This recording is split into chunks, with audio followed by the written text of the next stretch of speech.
현장 그리고 소통을 최근에 강화하고 있는 박근혜 대통령. 어제 기준으로 일간 조사가 처음으로 20%대 29.7%로 내려갔습니다. 이 지지율이 이제 반등해서 올라갈 것인지 아니면 더 내려갈 수도 있는 것인지 분석해 보겠습니다. 이현종 문화일보 논설위원 나와 있습니다. 어서 오십시오. 네, 안녕하세요. 오늘은 어린이집 방문했더라고요. 네. 그러니까 좀 눈에 띄는 거죠, 최근 변화들이요. 그렇죠. 이게 이제 지지도가 30%대 가면서 일단 이제 뭐 청와대 회의 모습도 좀 바뀌고 네. 또 뭐 티타임도 가지고 또 어린이집도 가고 현장에도 가시고 그런 거 보면 일단 어느 정도 이 지지율 하락에 대한 좀 그 느끼시는 것들 또 그런 것들이 좀 강도가 있는 것 같습니다. 네. 정치인은 정치인인가 봅니다. 본능적으로 이 감각이 이제 안 되겠구나 이렇게 가다가는 안 되겠구나라고 판단을 한 모양이죠. 지금 이제 40%에서 30% 내려갈 때까지만 해도 사실은 뭐 청와대에서 큰 변화는 없었거든요. 예. 원칙적으로 뭐 하고 크게 어떤 느끼지 않았는데 이 지지율 떨어지는 그 추세가 굉장히 가파르지 않습니까? 지금 예. 벌써 한 1월 들어서 일주일 만에 한 5%씩 계속 이렇게 빠지고 있는 그런 상황이거든요. 네. 그렇다면 이거는 이제 실제로 특히 아주 고정적인 지지층, 콘크리트 지지층이라 할 수 있는 어떤 대구 경북, 그다음에 50대 이상, 또 보수층 이런 쪽에서 일단 지지도가 빠지기 시작하면서 이거는 정말 위기다. 예를 들어서 기존에 뭐 자기를 지지하지 않던 사람들 빠지는 건 문제되지 않지만 예. 이 굉장히 박근혜 대통령의 가장 어떤 그 특색이라 할 수 있는 탄탄한 지지층. 이거 여기서부터 흔들리기 시작하면서 좀 행보를 좀 달리 하시는 게 아닌가 이렇게 생각이 됩니다. 지금 저 27일, 28일 결과가 그러니까 어제 저녁에 나왔고요. 어제 오후까지만 해도 29.7 처음으로 네. 30%대가 무너졌단 말입니다. 그렇습니다. 물론 일간 조사지만 리얼미터 결과인데요. 그래서 30%가 무너졌고 만약에 그 다음 날 그러니까 어제 저녁에 나온 결과까지도 더 내려가거나 하면은 정말 심각한 것이 아니냐라고 봤었는데 일단은 어제는 반등했고요. 31.5로 반등했고 이제 오늘 또 저녁에 나오겠죠. 네. 아마 좀 뭐 일부 뭐 2% 이제 내에서의 어떤 변화는 좀 있을 겁니다. 그런데 제가 볼 때는 이런 현상들이 이제 처음에는 지지도가 떨어질 때는 조금 인적 쇄신 문제에 집중을 했었거든요. 인적 쇄신에 대한 요구들을 청와대가 받아들이지 않으면서 여러 가지 특히 신년 기자회견이 좀 촉발이 돼서 사실 그때부터 지지도가 좀 빠지기 시작했는데 사실 지금의 문제는 보면 연말정산 이후에 나타난 문제를 보면 조금 이제 정책의 문제 또 정부의 무능의 문제 거기로 좀 옮아가는 것 같습니다. 특히 오늘 이제 건보료 인상에 대해서 어제 보건복지부가 발표를 하루 앞두고 그냥 철회를 했지 않습니까? 또 자동차세 주민세라든지 인상방침을 밝혔다가 또 반나절 만에 또 다시 철회를 했지 않습니까?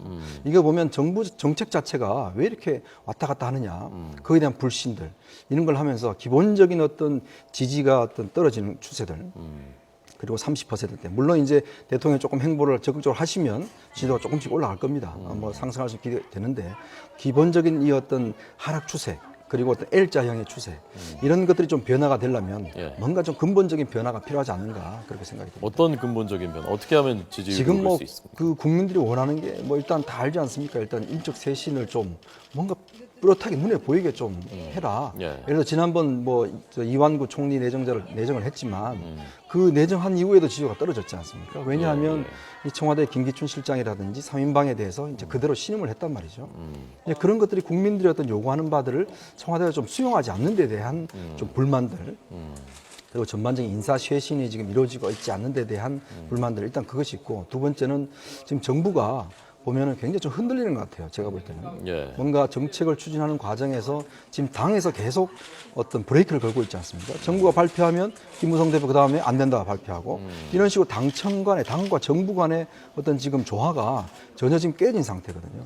특히 지금 새누리당의 원내대표 선거가 있는데 원내대표 선거가 어떤 결과가 나올지 모르겠지만 어떤 이런 결과 속에서 당청 간에 또 당과 정부 간의 관계가 원활하지 않는다면 이 지지도의 어떤 회복 이런 현상은 좀 고착화될 가능성이 큽니다.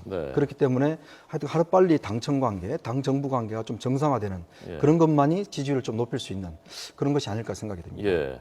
자, 지금 말씀하신 것 중에 두 가지 좀 짚어봐야 되겠는데요. 우선 김무성 대표가 오늘도 어제 나왔던 1%대 주택 대출에 대해서 부작용이 없는지 검토해 봐야 된다라고 얘기했단 말입니다. 이게 지금 김무성 대표가 작심하고서 하는 겁니까? 아니면 어떻게 하다 보니까 충정해서 하는데 이렇게 뭐 공교롭게 이렇게 되는 겁니까? 지금 그 새누리당 의원들의 느끼는 이 감은 굉장히 심각합니다. 왜냐하면 의원들 입장에서 보면 지지율을 갖고 먹고 사는 사람들 아닙니까? 예를 들어서 자기 지역구의 지지율이 떨어지면 당장 다음 선거가 걱정이 되지 않습니까? 예. 특히 가장 어떤 지지도와 여론이 민감한 것이 일단 정당입니다. 그렇기 때문에 김무성 대표도 그런 흐름들을 지금 느끼고 있는 거죠. 그래서 지금 정부 정책이 자꾸 이제 예를 들어서 세금을 부과한다든지 자꾸 이렇게 여론하고는 조금 다르게 지금 진행이 되기 때문에 계속 지금 태클을 걸고 있는 거거든요. 그래서 지금 뭔가 정부에서 지금 당에서 일단 하는 조치는 기본적인 추세가 일단 국민들 부담이라든지 지금 어떤 연말정산 문제 때문에 아주 고조된 어떤 여론을 좀 무마시키기 위한 그런 방면으로 계속 진행이 될 겁니다. 근데 이게 이제 결국은 부작용이 또 오죠. 예를 들어서 정부가 분명히 지금 해야 되는데 뭔가를 그걸 일단 당의 입장에서 볼 때는 여론이 안 좋으니까 또 늦추고 안 하다 보면 그러다 보면 점점 내부에서 골마가는 거거든요. 예. 그러니까 어제 나왔었던 사실은 건보료 부가적의 개선만 하더라도 지금 연기하니까 사실상 백지화하니까 거기에 대한 비판 여론이 또 일고 있지만 만약에 그거를 오늘 발표를 했다면 이게 그 역풍이 만만치 않지 않았을까? 또 올리겠다는 거냐라는 여론이 거세지 않았을까? 저는 그런 생각이 들거든요. 네. 이 건보료라는 것은 사실 방향은 제가 볼 때 좀 올바르다 봅니다. 왜냐하면 세모녀 사건이라든지 자살 사건에 보면 일단 저소득층들한테는 부담을 좀 적게 하고 돈을 많이 벌신 분들한테 부담을 많이 하는 방향은 맞는데 정부가 이제 3년 동안 연구를 해왔다는 거 아닙니까? 지금부터. 근데 문제는 제가 좀 취재를 해보니까 일단 청와대에서 지난번 연말 정산 사태가 있었지 않습니까? 그래서 이제 시뮬레이션을 해봤느냐 자세하게 예전에 연말 정산도 보면 시뮬레이션을 했는데 대충 했거든요. 근데 왜냐하면 개별적인 상황이 다 다릅니다, 사람들이. 그래서 자기들이 오는 것에 대해서는 옛날에 정부가 발표했던 것보다는 훨씬 더 많은 것들을 떼가거든요. 이번도 마찬가지로 건보료가 정부가 어떤 뭐 했다고 하지만 아주 구체적으로 세밀하게는 못했다는 거죠. 그래서 청와대 한 거죠. 그렇죠. 일단 뭐 대충 뭐 샘플만 뽑아서 해보니까 뭐 크게 부담이 없더라 이렇게 된 거거든요. 그래서 청와대에서 해봤느냐 하니까 이제 자신을 못하는 거죠, 보건복지부에서. 뭐 지금 연말정산 사태도 있었고. 그러다 보니까 청와대가 이것도 발표를 했다가 만약에 실제적인 부담이 뭐 이렇게 준다고 했는데 안 그러면 큰일 나거든요. 그래서 황급하게 일단 취소를 하고 다시금 한번 검토를 해봐라. 물론 폐기하는 건 아닙니다만은 다시 해봐라. 이런 쪽으로 일단 지시가 간 것 같습니다. 그 취재 내용이 사실이라면 오늘 청와대에서 밝힌 그 백지화하는 게 아니라 좀 더 검토하는 것이다라는 쪽이 좀 무게가 실릴 수도 있는 거겠군요. 네, 그러니까. 이제 일단 지금 청와대 입장에서는 좀 정부를 지금 정책 추진한 정부를 좀 믿지 못하는 거죠. 왜냐하면 공무원들이 좀 꼼꼼하게 예를 들어서 이 사태에 대해서 여러 가지 검증을 해봐야 되는데 기존의 어떤 관습대로 그냥 대충 하다 보니까 이런 사태가 터졌기 때문에 이번에도 마찬가지로 좀 더 세밀하게 봐야 된다. 그래서 일단 이 흐름 자체는 제가 볼 때는 뭐 방향이 바뀌거나 정부가 의지가 없는 것은 아니라고 봅니다. 일단 왜냐하면 이거는 건보료 이번에 개혁하지 못하면 이것도 사실 큰 문제거든요. 근데 일단 시기적으로 봤을 때 지금은 연말정산 사태가 지금 당장 이제 2월달 월급부터 찍혀 나올 거 아닙니까?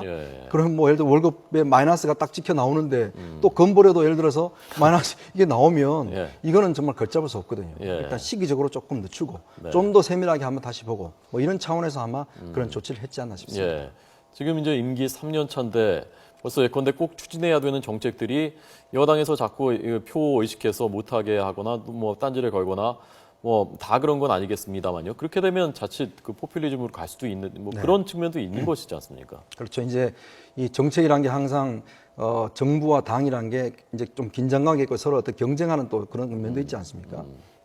당 입장에서 볼 때는 뭔가 국민들한테 뭔가 많이 베푸고 싶고 포퓰리즘을 하고 싶은데 또 정부 입장에서 보면 또 그게 아니거든요. 근데 지금은 일단 당이 일단 지금 주도권을 잡고 있는 그런 상황입니다.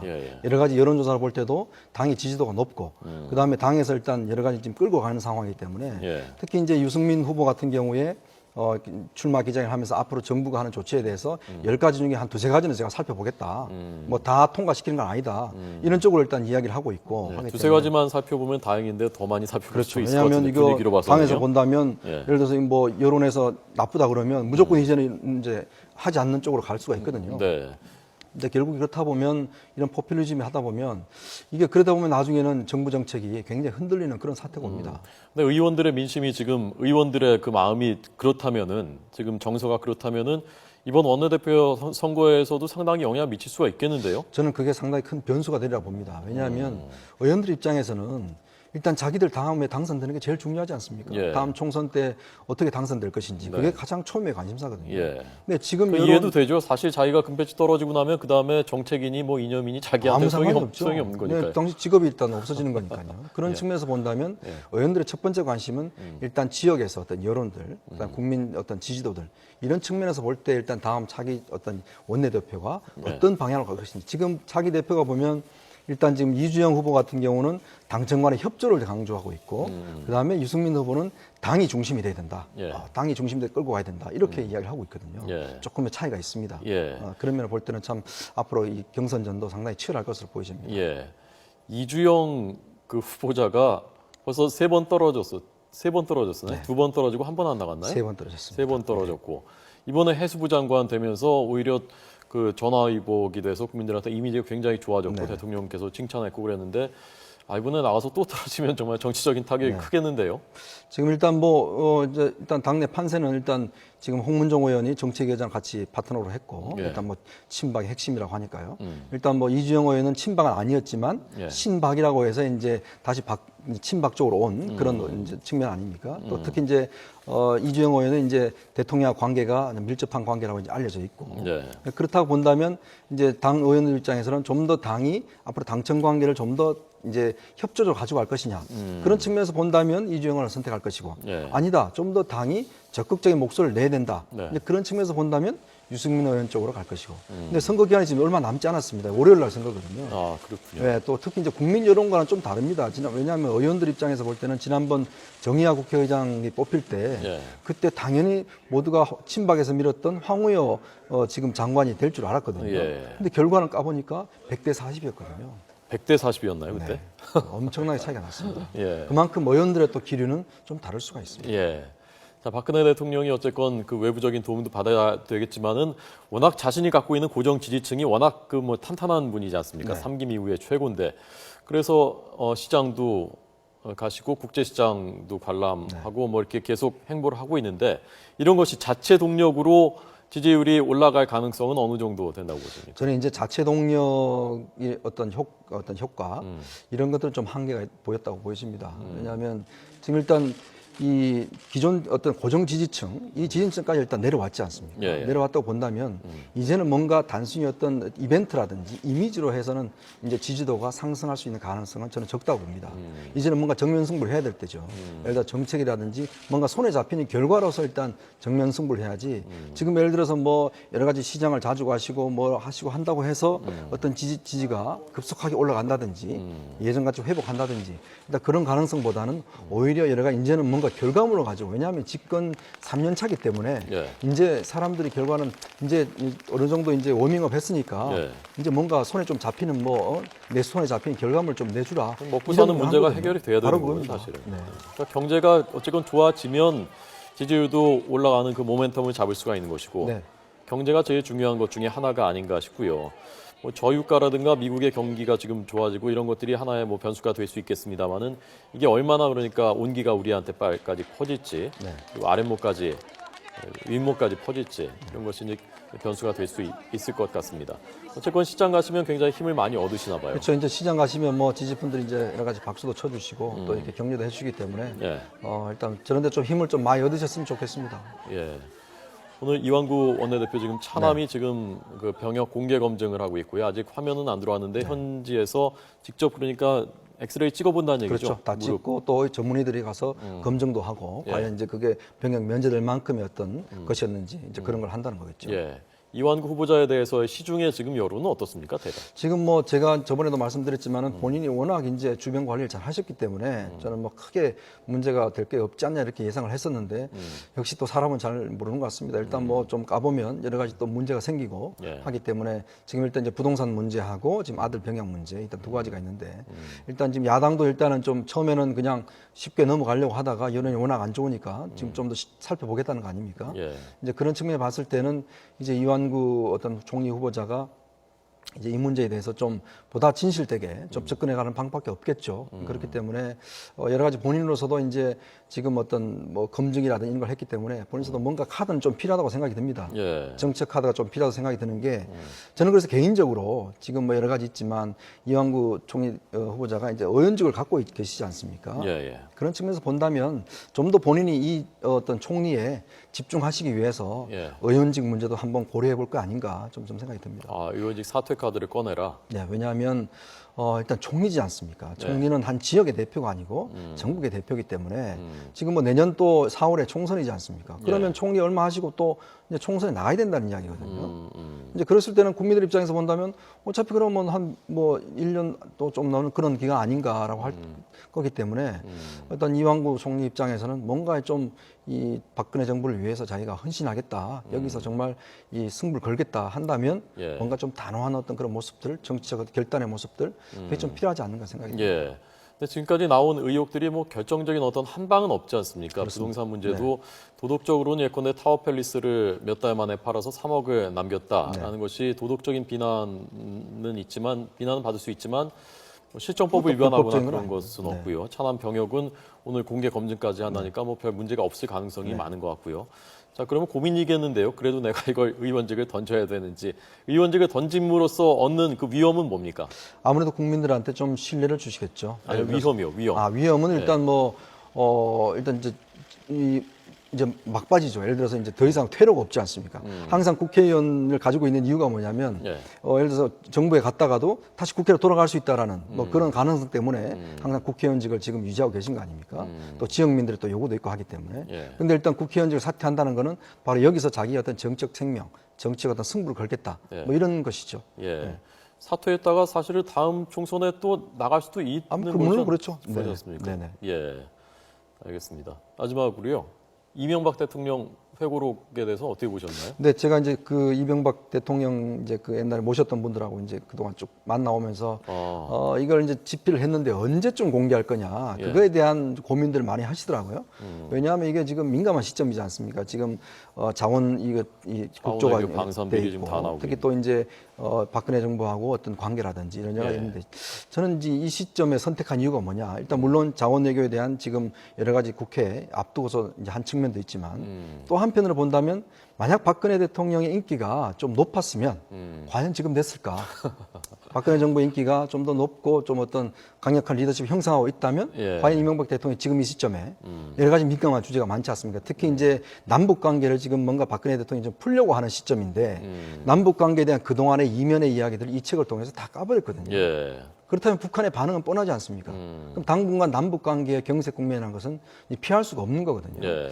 그런 측면을 봤을 때는 조금 지금 시점에서 남북 관계에 깠다는 거는 너무나 신중하지 못한 게 아닌가라는 비판도 좀 있을 수가 있죠. 예. 예컨대 아까 그 북한이 100조 원 이상 뭐 개발은행 자본금으로 100조 원 이상을 요구했다는 10조 원이죠. 네네. 10조 원 이상을 요구했다고 하는데 자, 그러면 현 정부에서 남북 정상회담이 성사되면 그러면 이번에도 북한이 그 정도 요구했나? 그걸 들어줬나? 뭐 그런 생각도 국민들이 할 수가 있을 테고요. 여러 가지 좀 부담이 될 것 같습니다. 지금 정부에. 정부가 굉장히 난감할 겁니다. 왜냐하면 예를 들어서 앞으로 추진하는 과정에서도 물론 투명하게 하지만 뭔가 남북 관계라는 건 뭐 항상 모든 게 공개되는 건 아니지 않습니까? 그렇죠. 북한은 또 뭐 늘 요구할 수밖에 없고요. 또 그게 또 뭐 시간이 많이 지난 것도 아니고 바로 2년 전에 했던 대통령이 그 내용막을 다 공개를 했기 때문에 박근혜 대통령 입장에서는 굉장히 부담스럽죠. 예. 자, 역시 지지율이 중요하군요. 지지율이 높았으면 이것도 이렇게 지금 바로 나오질 않았을 텐데 이것도 그걸 고려한 것이란 말씀이군요. 바로 이제 지지율의 힘입니다. 어떤 정치인은 지지율 갖고 먹고 살거든요. 국민의 지지를 얼마나 받느냐. 그래서 항상 그것을 검증하고 지지를 얻기 위해서 어떤 행위를 하기 때문에 상당히 이제 오늘 청와대가 뭐 입장을 밝히지 않겠다라고 이야기를 했는데 제가 볼 때는 20% 정도 뭐 내려갔으면 청와대도 뭔가 입장을 밝혀야죠. 이 부분에 대해서. 그래서 그런 책임이 있다고 봅니다. 네, 알겠습니다. 이현종 문화일보 논설위원에게 들었습니다. 고맙습니다. 네, 고맙습니다.